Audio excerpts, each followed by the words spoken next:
لوگ اس مال کی محبت میں مبتلا ہو کر خونی رشتوں تک کو بھول جاتے ہیں۔ تو اگر محبت کو صحیح رستہ نہ ملا، یہ محبت الہی اور محبت رسول صلی اللہ تعالی علیہ وسلم کے خوبصورت عنوانات کی عادی نہ ہوئی، تو پھر یاد رکھیے گا کہ مال کی محبت تو پورے طور پر اجاڑ دے گی، اندر تباہ کر دے گی۔ ایک دوسری محبت بڑا نقصان کرتی ہے، وہ ہے شہرت کی محبت۔ میں چاہا جاؤں، میری شہرت ہو جائے، لوگ مجھے جانیں، کوئی ایسا طریقہ اپناؤں جس کی وجہ سے دنیا کے اندر فیمس ہو جاؤں، لوگ میرا نام لینے لگے۔ آپ یقین کریں، سوشل میڈیا کے اوپر بڑے بڑے وزادار، بڑے بڑے باریش لوگ، بڑے بڑے اچھے اور اچھی قد و قامت اور اچھا نام رکھنے والے لوگ فقط مشہور ہونے کے لیے وہ حرکتیں کرتے پھرتے ہیں کہ کوئی بھی سنجیدہ آدمی دیکھے تو شرم سے اس کی نظر جھک جاتی۔ یہ شہرت، اس کا لالچ، یہ شہرت کی طلب اور شہرت حاصل کرنے کے لیے ایسے خطرناک طریقوں کا حصول، شہرت حاصل کرنے کے لیے ایسے کمزور اور ایسے اخلاق سے گرے ہوئے رویے کا انداز تباہ کر دیا اس نے، دنیا اجاڑ کے رکھ دیا ہے لوگ۔ آپ یقین کریں، اچھے بھلے سمجھدار لوگ تھے، اچھے بھلے معاملہ فہم لوگ تھے، الجھ گئے۔ ذہن بن گیا ہے کہ بس جو کچھ ہے وہ یہی شہرت ہی ہے۔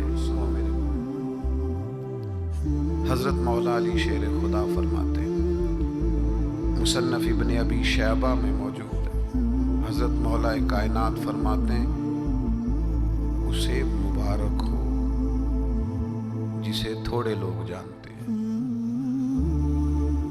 وہ قابل مبارکباد ہے جس کا تعارف کم لوگوں میں، زیادہ لوگوں میں جس کی شناخت نہیں ہے۔ میرے بھائی، آپ کبھی ان لوگوں سے پوچھ کر تو دیکھو، ان سے کبھی ملاقات تو کرو جو بڑے مشہور ہو گئے، کبھی ان کی تنہائی میں ان کے پاس تو بیٹھو، ان سے پوچھو تو صحیح۔ اس شہرت کے سبب سے انہیں کچھ ایسے کام بھی کرنا پڑتے ہیں جو وہ کرنا نہیں چاہتے، انہیں کچھ ایسے رستوں سے بھی گزرنا پڑتا ہے جہاں سے گزرنے کا کبھی انہوں نے سوچا بھی نہ تھا۔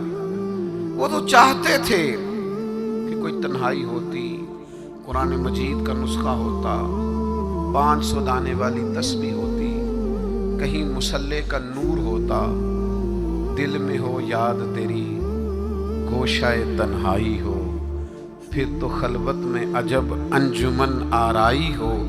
دل چاہتا تھا، لیکن کی شہرت، اس کی طلب۔ ہاں، ایک بات ہے، اگر آپ شہرت چاہتے ہیں، معروف ہونا چاہتے ہیں، مشہور ہونا چاہتے ہیں، بہت سارے لوگوں میں چاہتے ہیں کہ آپ کا نام سنہری حروف سے ہو اور زیادہ لوگ آپ کو جانے پہچانے، تو قرآن مجید نے نسخہ دیا ہے، آمنوا وعملوا الصالحات سیجعل لهم الرحمن ودا۔ جو ایمان لانے کے بعد نیک عمل کرے گا، رب لوگوں کے دلوں میں محبت پیدا فرما دے گا، رحمان ایسا ماحول بنا دے گا کہ ان لوگوں کے دلوں میں، اللہ تعالیٰ لوگوں کے دلوں میں اس بندے کی محبت پیدا کر دے گا۔ ایک اور محبت ہوتی ہے، اولاد کی محبت، بڑی اچھی محبت ہے، ہونی چاہیے، لیکن اگر یہی اولاد شریعت کے راستے میں آنے لگے، اگر یہی اولاد اس طرح کا رویہ اختیار ہونے لگے کہ آپ کو اس کی خاطر حلال حرام کی تمیز بھولنا پڑے، یا اولاد کہیں رکاوٹ بنے شریعت کی راہ میں، تو پھر قرآن مجید نے کہا انما اموالکم و اولادکم فتنہ، پھر یہ تمہارے لیے آزمائش ہے، پھر تمہیں تھوڑا غور کرنا پڑے گا، تمہیں پھر دیکھنا پڑے گا، پھر تمہیں توجہ کرنی پڑے گی کہ کہیں اللہ رسول کے راستے میں تو نہیں آ رہی، حضرت ابوبکر صدیق رضی اللہ تعالیٰ عنہ کے بیٹے نے ایک دفعہ کہا تھا کہ ابا جی، مسلمان ہونے سے پہلے جب بدر کے دن میں کفار کی طرف سے لڑتے ہوئے آ رہا تھا تو آپ میری تلوار کی زد میں آ گئے تھے، میں آپ کو قتل کر سکتا تھا پر میں نے باپ سمجھ کر کے چھوڑ دیا۔ تو سیدنا ابوبکر صدیق فرمانے لگے، بیٹا تو ابھی کلمہ نہیں پڑھتا تھا، تو نے مجھے باپ سمجھ کے چھوڑ دیا، اگر تو بدر والے دن میری تلوار کے نیچے آتا تو میں تجھے کبھی بیٹا سمجھ کے معاف نہ کرتا، دین کا مخالف سمجھتا۔ اس لیے کہ جو اولاد شریعت کے رستے میں آئے، دین کے رستے میں آئے، پیغام حق کے رستے میں آئے، اسے اولاد سمجھ کر درگزر تھوڑا کیا جائے گا۔ میرے عزیزو، وطن کی محبت بھی کبھی غالب آتی ہے، علاقے کی محبت بھی کبھی غالب آتی ہے۔ انسان جہاں پیدا ہوتا ہے، جہاں جوان ہوتا ہے، جہاں وقت گزارتا ہے، جہاں اس کے احباب ہوتے ہیں، جہاں اس کی دوستیاں ہوتی ہیں، جہاں اس کے تعلقات ہوتے ہیں، وہ محبت بھی کبھی غالب آتی ہے۔ لیکن یاد رکھنا، سارا کچھ ہی مکہ مکرمہ میں موجود تھا، وہیں پیدا ہوئے تھے صحابہ، وہیں دوستیاں تھیں، تعلق تھے، رشتہ داریاں تھیں، لیکن جب پتہ چلا نا کہ محبوب کو مدینہ پسند ہے تو پھر کسی نے بھی وطن سے پیار نہیں کیا، محمد عربی کے شہر سے محبت فرمائی ہے۔ آپ ان ساری محبتوں کو گنتے جائیں، وہ دولت کی ہو، وہ شہرت کی ہو، وہ اقتدار کی ہو، وہ اولاد کی ہو، وہ محبت آپ کے لیے وطن کی محبت ہو، یہ ساری محبتیں قربان کی جائیں گی۔ لیکن اگر کسی محبت کو حاصل کیا جائے گا تو وہ اللہ رسول کی محبت ہے۔ میں آپ کی خدمت میں عرض کروں، وہ محبت کس طرح حاصل کرنی ہے؟ دل و جان سے نہ رب رسول کا ہر فیصلہ قبول کرنا ہے۔ یہ ذرا غور کیجئے گا، یہ تھوڑا سمجھنے والا عنوان ہے۔ آپ اپنی قلب سے، روح سے، دل سے پوچھیں کہ مجھے پیار ہے نبی پاک سے۔ داتا صاحب نے ایک مقام پہ لکھا ہے، جس سے محبت ہو اس پر غصہ نہیں آتا، جس سے محبت ہو اس کی طرف سفر کریں تو رستہ مشکل نہیں لگتا۔ جس سے محبت ہو وہ کوئی حکم دے تو وہ حکم پورا کرنے میں انسان کوئی رکاوٹ محسوس نہیں کرتا۔ یہ جو محبت ہوتی ہے نا، محبت یہ رستے آسان کر دیتی ہے، حکم ماننا آسان کر دیتی ہے۔ محبوب کچھ بھی کہہ دے، کسی وقت بھی کہہ دے، کسی رنگ میں بھی کہہ دے، کسی حال میں بھی کہہ دے۔ تو محبت ایک ایسی چیز ہے جو انسان کو اتنا خوبصورت بنا دیتی ہے، حال ہو جاتا ہے۔ جب ایک انصاری نے نا نبی کریم علیہ السلام کا فیصلہ پورے طور پر نہیں نہ مانا، حضور نے ایک فیصلہ کیا، ایک انصاری تھے تو انہوں نے وہ فیصلہ پورے طور پر تسلیم نہیں کیا۔ اللہ تعالیٰ نے نا قرآن مجید میں ایک انوکھا انداز اختیار کیا، اور اس انداز کی قرآن مجید میں یہ واحد آیت ہے۔ اللہ کریم نے ارشاد فرمایا، فلا وربک، محبوب مجھے تیرے رب کی قسم۔ اللہ کرے آپ کو سمجھ آئی ہو، قرآن مجید کی لذت آئی ہو۔ ذرا یہ انداز دیکھیے، یہ نہیں فرمایا کہ مجھے میری قسم ہو یا تیری قسم، فلا وربک، محبوب مجھے تیرے رب کی قسم۔ رب آکھے اے سونیا محبوبہ، تیرے 100 ناز اٹھے نہ ہاں، لوکی میریاں قسماں چاندے نے، میں تیریاں قسماں چانا ہاں۔ فلا وربک، محبوب مجھے تیرے رب کی قسم، لا یؤمنون حتی یحکموک فیما شجر بینہم، محبوب یہ اتنی دیر تک مومن نہیں ہو سکتے جب کہ ہر معاملے میں تیرا فیصلہ قبول نہ کریں۔ اور پھر کیا کریں؟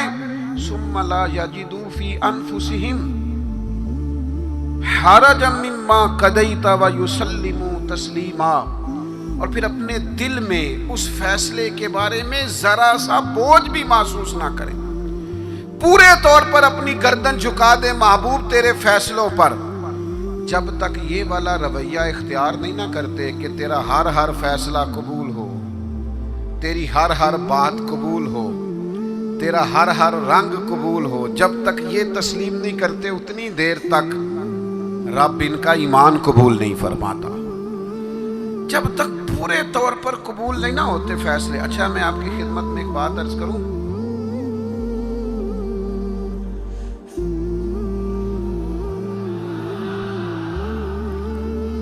مسلمان دل و جان سے چاہتے ہیں کہ ہم نبی پاک کی غلامی کریں.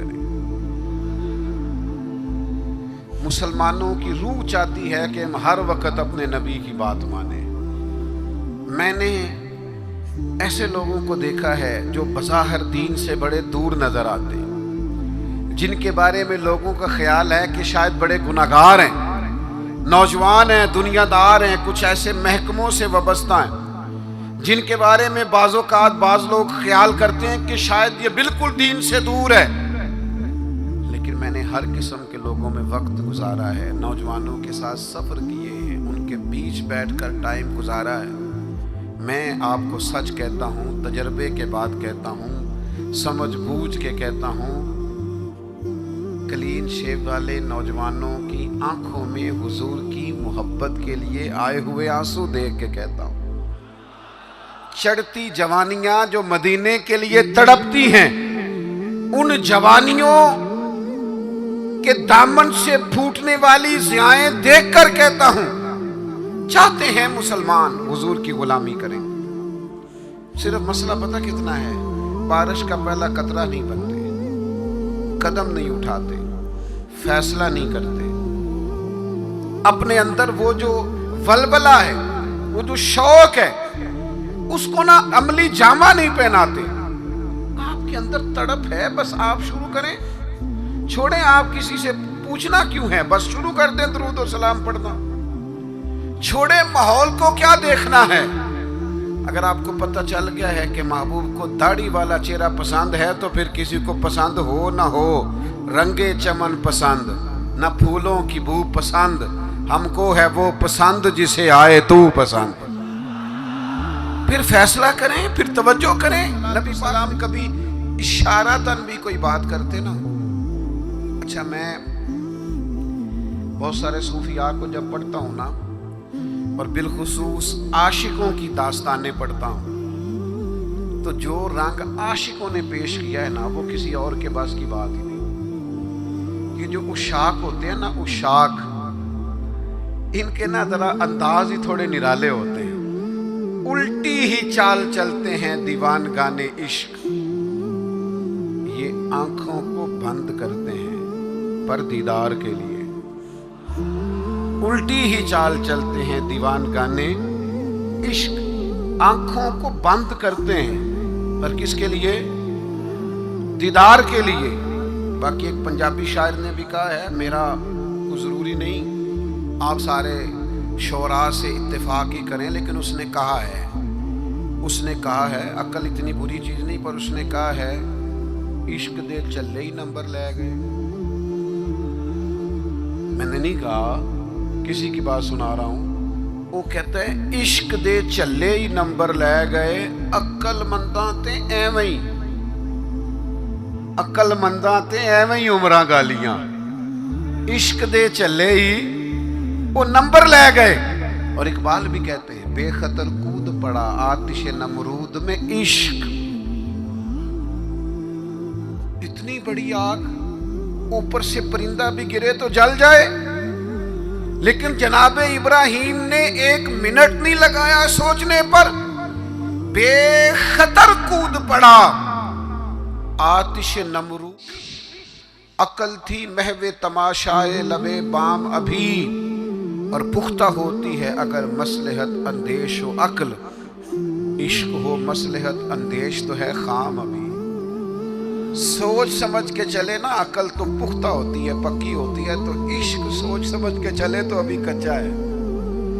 عشق سوچ سمجھ کے فیصلہ کرے تو ابھی پلپلا ہے, ابھی رستے میں ہے. عقل آخدی چوگے نو سام کے رکھ, اپنا آپ سمیٹنا چاہیے ہے. تے عشق آخدہ چوگے دا کی کرنا ہے, چوگا بال کے سیکنا چاہیے ہے. یہ جو لوگ ہوتے ہیں نا محبت والے, ان کے نرالے انداز ہوتے ہیں, حضرت جناب سیدنا عبداللہ ابن رواحہ رضی اللہ تعالیٰ عنہ جمعہ پڑھنے آئے مسجد نبوی میں. حضور نے کسی صحابی سے فرمایا بیٹھ جاؤ. یہ دوران گفتگو کبھی کبھی نظم و ضبط ٹھیک کرنے کے لیے کسی کو متوجہ کرنا پڑتا ہے. کبھی کبھی میں بھی پیار سے کہہ دیتا ہوں موبائل والے بھائی، یہ کہنا پڑ جاتا ہے. پھر کسی دفعہ اثر بھی ہوتا ہے کہ یار کوئی مطلب ناراض ہی نہ ہو جائے، یہ کہنا پڑ جاتا ہے.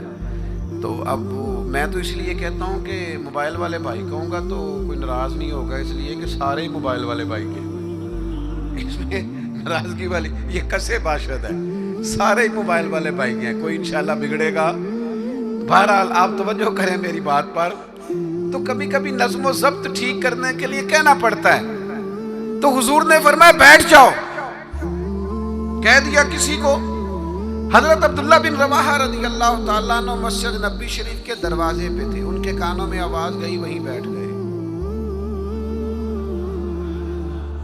نبی پاک صلی اللہ تعالیٰ علیہ وآلہ وسلم نے نماز کے بعد فرمایا عبداللہ وہیں بیٹھ گئے، حضور آپ نے کہا نہیں تھا. تو جو نبی پاک علیہ السلام نے اس پر تبصرہ کیا ہے نا، اسے ابن حجر اسقلانی نے لکھا ہے. حضور نے کسی سے کہا بیٹھ جاؤ، حضور نے کسی سے کہا بیٹھ جاؤ، پر محبت رسول کا عالم دیکھو. حضرت عبداللہ ابن رواحہ دروازے پر بیٹھ گئے، چونکہ حضور نے نام نہیں نہ لیا، وہ وہیں بیٹھ گئے. تو حضور علیہ السلام تبصرہ کیا. اللہ کے محبوب فرمانے لگے اللہ تعالی تمہاری اللہ رسول کی فرما برداری کی حرص میں اللہ اور اضافہ کر دے. یہ جو تمہارے اندر حرص ہے نا کہ میں نے رب رسول کی فرما برداری کرنی ہے، عبداللہ میری دعا ہے اللہ اس حرص میں اضافہ کر دے. حرص بڑے ہیں، انسان بڑی چیزوں کا حریص ہے، پر حضور فرما رہے ہیں میرے صحابہ رب رسول کی فرما برداری کے حریص ہیں. یہ حرص کرتے ہیں کہ زیادہ سے زیادہ غلامی ہو، زیادہ سے زیادہ فرما برداری کریں، زیادہ سے زیادہ محبوب کے نقش قدم چلیں. میرے دوستو اسی طرح ایک صحابی اور تھے. حضور نے فرمایا بیٹھ جا، تو مسجد کے باہر ہی بیٹھ گئے. ان کا نام تھا آس. حضور نے فرمایا کہاں تھے بھائی، نماز میں نظر نہیں آئے. یا رسول اللہ وہ آپ نے فرمایا نہیں تھا بیٹھ جاؤ. اچھا حضور نے کسی اور سے کہا پر سانو قید سجن دا گہنا ہے. حضور نے کسی اور سے کہا، وہ دروازے کے باہر بیٹھ گئے. تو نبی کریم صلی اللہ تعالیٰ علیہ وسلم نے فرمایا آس کہاں تھے؟ حضور نے باہر بیٹھ گیا. تو حضور مسکرائے فرمایا تم آس نہیں ہو، تم تو مطیع ہو، تم تو فرما بردار ہو. آج سے تمہارا نام مطیع ہے، فرما برداری کرنے والا ہے. تم ایسے فرما بردار ہو کہ میں کسی اور کو اشارہ کروں. تم اتنے محبت کرنے والے ہو، تم سمجھتے ہو میرے محبوب کی بات ہے نا تو مجھے بھی آگے بڑھ کے قبول کرنی چاہیے. میرے عزیزو میں نے کہا ہم چاہتے ہیں حضور کی محبت کے مطابق عمل کریں، لوٹ آئیں، لیکن ہم نا بارش کا پہلا قطرہ نہیں بنتے، فیصلہ نہیں کرتے. آگے بڑھوں. ہمارے ضمیر جاگ گئے ہیں، پتہ ہمیں چل گیا ہے کہ حال نہ جمہوریت، نہ ڈکٹیٹرشپ، نہ صدارتی نظام، نہ فلانا نظام. پتہ ہمیں چل گیا ہے کہ جینے کی طرف دیکھ نہ مرنے کی طرف دیکھ، جب چوٹ لگے دل پر تو مدینے کی طرف دیکھ. پتہ ہمیں چل گیا ہے کہ نجات حضور کے قدموں میں ہے. سمجھ ہمیں آ گئی ہے کہ نجات نبی پاک کے قدموں میں ہے. لیکن ہم پتہ کیا کرتے ہیں، ہم نہ وہیں الجھے رہتے ہیں، بات کو سمجھتے نہیں، آگے بڑھتے نہیں. ضمیر جاگ گیا ہے، فیصلہ نہیں کرتے. چلو پورے ملک میں تو دین نافذ ہوگا، انشاءاللہ ہوگا. اپنے 6 فٹ کے قد پہ نہ نافذ کریں، اپنے گھر پہ نہ نافذ کریں، اپنے دفتر پہ نہ نافذ کریں، اپنے ادارے میں نہ نافذ کریں، اپنے یاروں میں نہ نافذ کریں. یہاں سے تو شروع کریں نا، یہاں سے تو آغاز کریں. آپ یقین کریں 5 دوست اگر آپ کہیں اکٹھے ہیں نا، 5 دوست، تو ایک دوست شروع کر دے جب بھی ملاقات ہو نبی کریم کی کوئی حدیث بیان کریں. ایک دوست کہنا شروع کر دے یار آؤ نہ نماز پڑھنے چلے. ایک